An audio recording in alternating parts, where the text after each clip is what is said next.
Hello दोस्तों, कैसे हैं आप। आशा करती हूँ आप लोग स्वस्थ होंगे, मस्त होंगे। हम लोग जब भी बाज़ार जाते हैं तब हमारी आंखें ऐसी चीज़ें ढूंढती हैं जो हमको पसंद होता है। हो सकता है खाने पीने की चीज़ें हो या ज्वेलरी हो या कपड़े हों, कुछ भी हो सकता है। जिसकी जैसी चॉइस होगी उसको वैसी चीज़ मिल ही जाएगी। और कैसे भी हम जब दुकानों की चकाचौंध देखते हैं, हम दुकानों की तरफ अपने आप खींचे चले जाते हैं। लेना नहीं होगा, फिर भी हम जाकर देख कर आते हैं कि थोड़ी सी तसल्ली मिल जाएगी। देख लेंगे तो कम से कम अगर रेट सही लगा तो छोटी सी चीज़ लेकर आएंगे। तो इस तरह के भाव मुझे लगता है सभी महिलाओं के मन में आते होंगे। क्या आपके भी मन में आते हैं इस तरह के भाव? लेकिन इन भावनाओं में बहना कितना सही है और कितना गलत है, चलिए आज की वीडियो में हम देखते हैं। शुरू करते हैं आज का नया वीडियो एक नए बचत के तरीके के साथ। नमस्कार दोस्तों, मेरा नाम शिखा है और आप देख रहे हैं शिखा टिप्स एंड व्लॉग्स चैनल। आपने कभी सोचा है कि दुकानों के बाहर इतनी सुंदर सुंदर चीज़ें क्यों सजाई जाती हैं? नहीं, ये सब सजाने का एक ही कारण है कि लोग इन चीज़ों से आकर्षित हों और उनका सामान खरीदें। अगर मन भी नहीं हो तो भी खरीदने का मन बना लें। तो ये सब हमारे मन को लुभाने के कई तरीके होते हैं। हो सकता है उस पर डिस्काउंट लिखा हो, ऑफ़र लिखा हो, सामान कुछ भी हो सकता है ज्वेलरी हो, कपड़े हो, बर्तन हो, कुछ भी सामान हो सकता है, कॉस्मेटिक आइटम हो सकता है। और ख़ास तौर पे आप ध्यान दीजिएगा, ये सारी चीज़ें महिलाओं की होती हैं। जेंट्स कभी बातों में नहीं आते हैं। जेंट्स ये सब लुभावने, ऑफ़र ये सब देख करके आकर्षित नहीं होते हैं। लेकिन हम महिलाएं थोड़ा भी जहाँ पर ऑफ़र देखती हैं, जहाँ पर थोड़ी सुंदर चीज़ देखती हैं, तुरंत भागकर पहुँच जाती हैं। क्या ये सही है? अगर सही है तो फिर ये वीडियो देखने का कोई मीनिंग नहीं है, फिर तो आपके लिए ये वीडियो है ही नहीं। और हाँ, अगर गलत है तो किस हद तक गलत है? कभी भी हमें कोई भी सामान लेना होता है, हम बाज़ार जाते हैं, लेकिन कई बार हम बिना लिस्ट बनाए बाज़ार चले जाते हैं और उसका नतीजा क्या होता है? हमारा बैग फालतू की चीज़ों से ज़्यादा भर जाता है और काम की चीज़ उसमें से मुश्किल से 2-4 ही आ पाती है। बाद में घर आके सोचते हैं, अरे वो तो मैंने लिया ही नहीं, वो तो बहुत ज़रूरी था सामान। तो इस तरह की उधेड़-बुन हमारे दिमाग में चलती रहती है। जब भी आपको बाज़ार जाना हो, बिना लिस्ट बनाए कभी बाज़ार ना जाएं।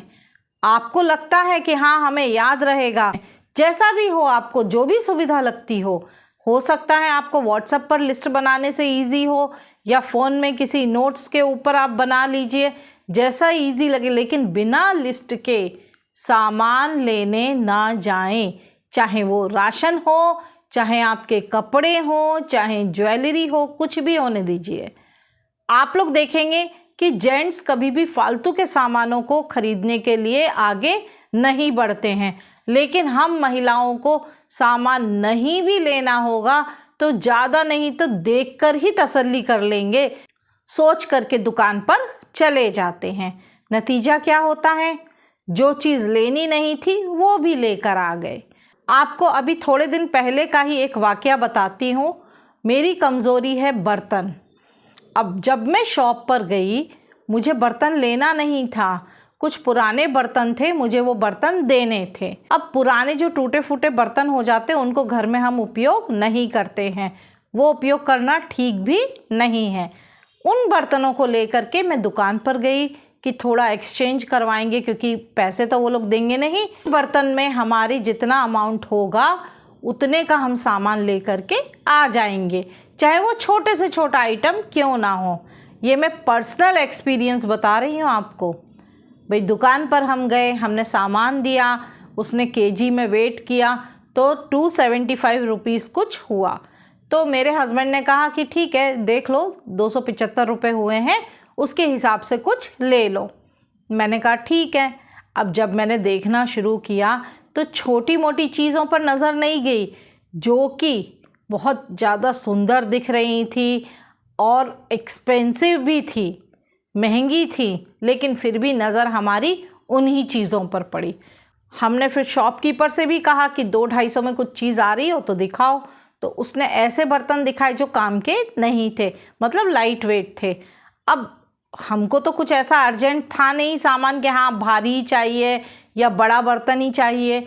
जस्ट हम वापस करने गए थे, कुछ रिक्वायरमेंट नहीं थी तो कुछ भी ला सकते थे। लेकिन नहीं, दिमाग हमारा कहाँ गया, जो चीज़ें उन्होंने बाहर सजा करके रखी हुई थी। वहाँ मुझे एक सुंदर सी कढ़ाई दिखी। कढ़ाई का प्राइस देखा तो 1800 था। स्टील की ट्राईप्लाई वाली कढ़ाई थी, 1800 उसका प्राइस था। अब बस दिमाग में वही चढ़ गया, मुझे यही लेना है। मेरे हस्बैंड बोले देखो तुम अभी बर्तन देने आई हो, वो फिर कभी ले लेना, अभी सिर्फ जितना अमाउंट हुआ है उतने का सामान ले लो। मैंने कहा नहीं, अब तो यही चाहिए। वो भी परेशान हो गए कि देखो इन लोगों को दुकान पर लाना बेकार है। क्या किया मैंने, वो कढ़ाई ली और 275 उसमें से कट करवाए। अब क्या भाव पड़ गई वो हमको कढ़ाई, नहीं करते हुए भी वो 1500 समथिंग पड़ी। तो क्या फ़ायदा हुआ, फ़ायदा तो कुछ भी नहीं हुआ। जो कढ़ाई थी वो लेकर के आ गए, एक बर्तन और बढ़ा लिया घर पे। और पता है कि बाद में कुछ टाइम बाद जब तक हम यूज़ करेंगे, ऑलरेडी घर में हैं कढ़ाइयाँ, लेकिन फिर भी ले लिया, पसंद आया इसलिए ले लिया। जब तक यूज़ करेंगे बाद में वो भी स्टील के जो केजी के भाव में जाएगी तो 200-250 की वो भी जाएगी। तो मेरा कहने का मतलब यही है कि हम दिखावे में आ जाते हैं। उस समय तो मैं लेकर घर पे आ गई, लेकिन बाद में मुझे फ़ील हुआ कि ऑलरेडी घर पे इतनी सारी कढ़ाइयाँ हैं, सब कुछ है, फिर मैंने उस समय क्यों सही डिसीजन नहीं लिया। घर पे लाने के बाद क्यों सोच रही हूँ बेकार में इतनी महंगी कढ़ाई ले ली, पैसा भी गया, और जो बर्तन दिए थे उसका कितना 200-250 रुपये हुआ था। कोई छोटा सा बर्तन लेके आ सकते थे, लेकिन वहाँ पर जो इतना सारा सामान टंगा हुआ था तो वो 200-250 का तो सामान कुछ दिखा नहीं, जो बड़े बड़े सुंदर सुंदर आइटम थे वो दिख रहे थे। तो यही सारे इन शॉपकीपर्स की ट्रिक्स होती हैं, जो हमारे मन को लुभाती हैं। चीज़ें जो हमको पसंद आने वाली होती हैं वही चीज़ें वो लोग टांग देते हैं। तो गलती मैंने की, लेकिन उससे एक सबक लिया कि जब भी मार्केट जाना है, पहले से जो माइंड में सेट है वही काम करना है, दुकान वालों के बहकावे में नहीं आना है। मेरा ये वीडियो बनाने का उद्देश्य यही है कि यहाँ पर जो गलती मैंने की है, बाद में क्या होता है, एक बार सामान खरीद लिया वो वापस तो करेगा नहीं, उसको तो 1500 मिल गए। और ये मेरे साथ ही नहीं हुआ है, बहुत सी महिलाएं करती होंगी। तो भाई जो ज़रूरत है ले लो, नहीं तो उतना ही आइटम लो जितना सामान चाहिए। तो इस तरह की गलती ना करें। मैंने भी उस दिन से सबक ले लिया, अब मैं कभी भी इस तरह की गलती नहीं करती हूँ। पहले लिस्ट बना के जाऊँगी और सामान जो हो गया बस, उससे ज़्यादा नहीं लेना है। फालतू आइटम इकट्ठा करने से कोई भी मतलब नहीं है, वो वेस्ट ऑफ मनी है। हम लोग सुनार की दुकान पर जाते हैं, हमारे पास पुराना सोना होता है, हमारे जो ओल्ड ज्वेलरी होती है उसके डिज़ाइन से हम बोर हो जाते हैं। हम चले तो जाते हैं कि हमको ये बदलना है, इसका वेट कर दीजिए, मेकिंग चार्ज हो जो वो काट लीजिए, और इसके बदले मुझे नया आप कुछ दिखा दीजिए। आपको क्या लगता है कि आप जो चीज़ उसको दे रहे हैं उसमें आपको कुछ फ़ायदा हो रहा है? नहीं, आपका उसमें बहुत लॉस होता है। एक बार सुनार के पास सामान चला जाता है, उसमें उनकी मर्ज़ी होती है, वो हमको कितना भी ठग सकते हैं। आपको यदि लगता है कि गोल्ड की डिज़ाइन पुरानी हो गई है या कुछ ऐसा है कि आपको वो अभी नहीं चाहिए, आप उसको दे करके दूसरा सामान मत खरीदिए, आप उसको रखिए। जब देना होगा तो उसको दे करके पैसा ही लीजिए। गोल्ड का रेट कम नहीं होता, गोल्ड का रेट बढ़ेगा ही, लेकिन आप उसको दे करके एक्सचेंज करके दूसरा सामान लेंगे तो आपका उसमें ज़रूर लॉस होगा। आप चाहें तो आपके पास जो गोल्ड की पुरानी ज्वेलरी है उसको आप संभाल के रख सकते हैं, रखा रहने दीजिए, और जो नया चाहिए उसके लिए बचत कीजिए, पैसे बचाइए और उससे नया खरीद लीजिए।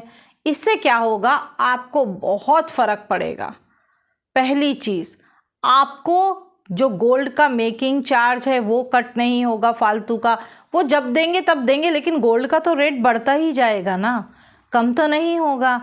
और दूसरी चीज़, इस बहाने आप नया गोल्ड का कोई आइटम खरीद लेंगे। गोल्ड अगर आप रिप्लेस करते हैं तो उसमें कैसे भी लॉस ही होता है, फ़ायदा नहीं होता है, ये चीज़ आप मान करके ही चलिए। तो आप चाहें तो आप नया गोल्ड का कोई भी सामान खरीद लीजिए, लेकिन रिप्लेस करने में आपका नुकसान है। और हाँ, आप सोचते हैं कि नई डिज़ाइन आएगी हम उसको ले लेते हैं, कोई भी डिज़ाइन परमानेंट नहीं होती है। आज आप ले रहे हैं, आप देखिएगा 6 महीने बाद ही दूसरी नई डिज़ाइंस चलने लगेंगी, उसके 6 महीने बाद देखिए और दूसरी आ जाएंगी। तो इसका मैं आपको एक अच्छा सा सॉल्यूशन बताती हूँ। मैं आपको इस तरह का सॉल्यूशन बता रही हूँ जिसमें आपके पैसे भी नहीं ज़्यादा खर्च होंगे और आपके शौक़ भी पूरे हो जाएंगे। देखिए, गोल्ड बहुत महंगा आता है और गोल्ड का कुछ सामान खरीदना है आपको इन्वेस्टमेंट के पर्पज़ से, तो आप ज्वेलरी में इन्वेस्ट मत कीजिए। आप गोल्ड के कॉइन्स या बिस्किट्स आते हैं छोटे छोटे 10 ग्राम के, 20 ग्राम के, उनको ले लीजिए, वो ज़्यादा बेटर हैं। अब आती है ज्वेलरी की बात। तो ज्वेलरी में आप देखिएगा, शॉप्स पे जाइए, आप किसी सुनार की दुकान पर जाकर देखिएगा 1 ग्राम गोल्ड, जो कि ज़्यादा महंगा नहीं होता है, लेकिन उस पर पूरी गोल्ड की पॉलिश होती है और एक से एक डिज़ाइन आते हैं। आप उनसे पूछिए जा कर के कि मुझे 1 ग्राम गोल्ड में ज्वेलरी चाहिए, वो एक से एक डिज़ाइन दिखाएंगे और उसको कुछ परसेंट पर, कुछ रेट पर वो रिटर्न भी हो जाते हैं। ऐसा नहीं है, उसमें भी आपको अमाउंट वापस मिलेगा। लेकिन जो चीज़ आपको 4000 की उस 1 ग्राम गोल्ड में मिल जाएगी, वो आपको गोल्ड में कम से कम नहीं तो 1 लाख का सेट मिलेगा। आप समझ सकते हैं कितना डिफरेंस है। एक छोटे से छोटा आइटम आप गोल्ड का लेने जाइए, वो 50,000 से कम का नहीं आएगा। गोल्ड के रेट इतने हाई हो गए हैं कि आप एक ईयर रिंग भी खरीदते हैं वो 60-70,000 से कम नहीं आएंगे। बहुत हैवी की बात नहीं कर रही हूँ, बहुत छोटे की बात नहीं कर रही हूँ, नॉर्मल साइज़ जो हम डेली में पहनते हैं, तो वो 70-80 हज़ार से कम के आएंगे नहीं। आप थोड़े से भी हैवी लेंगे वो 1 लाख पर गाड़ी चली जाएगी। हाँ, छोटे छोटे बच्चों के टॉप्स लीजिए, छोटे लीजिए, वो भी 10-15 हज़ार से कम के नहीं आएंगे। गोल्ड का रेट ही इतना ऊपर है, तो किस लिए उसमें इन्वेस्ट करना? क्योंकि मेकिंग चार्ज देंगे आप, और भी कई चीज़ें ऐड होती हैं, उस पर टैक्स ऐड होगा। आप 10 ग्राम का कॉइन लेंगे या फिर आप 20 ग्राम का बिस्किट लेंगे, उसमें भी टैक्स देना पड़ेगा। टैक्स की बात नहीं है यहाँ, लेकिन हम मेकिंग चार्ज फालतू का देते हैं, तो आप उसका पैसे का यूज़ करिए, वहाँ पैसों की बचत कीजिए, उससे प्योर गोल्ड लीजिए और ज्वेलरी जो है आप इस तरह से 1 ग्राम गोल्ड की ज्वेलरी ले सकते हैं। इससे आपका शौक भी पूरा हो जाएगा। होने दीजिए कितना डिज़ाइन चेंज होगा, डिज़ाइन जैसे ही चेंज होगा फिर से एक नई ज्वेलरी ले लीजिए। तो आपके ऊपर है, आप किस तरह से बचत करना चाहते हैं। या आप सोने का एक सेट लेकर के आराम से बैठिए, फिर वो बाद में हर शादी में वही एक सेट पहनिए, और सेकंड ऑप्शन है उसी से आप जो 24 कैरेट का सिक्का आता है वो ले लीजिए और अपना जो 1 ग्राम गोल्ड है उसकी ज्वेलरी पहन करके अपने शौक पूरे करिए। और एक चीज़ मैं आपको बताती हूँ, देखने वाले जो रिलेटिव्स होते हैं वो आपका गोल्ड का जो भी सेट है, कुछ भी है, आप देखिए वो दूसरे का देखेंगे वो खुद वही 1 ग्राम का पहने होंगे। इसलिए किसी के दिखावे में ना आए, काम वही करें जो आपके लिए अच्छा हो। दिखावे से दुनिया नहीं चलती है, दिखावा करने जाएंगे तो फिर तो आपका घर का सारा बजट उलट पुलट हो जाएगा, क्योंकि सभी व्यक्ति अपने बजट के हिसाब से सामान लेते हैं। तो आज का मेरा वीडियो इसी के लिए था कि आप लोग सोच समझकर खर्च कीजिए, चाहे वो गोल्ड में हो या फिर आप बाज़ार में जाते हैं तो जो भी सामान खरीदते हैं सोच समझकर खर्चा कीजिए। अगर आप उसी पैसे को बचा करके रखेंगे तो वो भविष्य में आपको काम आएगा। आशा करती हूँ आपको मेरा ये वीडियो ज़रूर पसंद आया होगा। आपको मेरा ये वीडियो पसंद आया हो तो प्लीज़ मेरे वीडियोस को लाइक कीजिए, अपने दोस्तों को शेयर कीजिए और मेरे चैनल को सब्सक्राइब कीजिए। और हाँ, बेल आइकन का बटन दबाना मत भूलिए, जिससे मेरे नए नए वीडियोस के नोटिफिकेशंस आपको मिलते रहेंगे। धन्यवाद।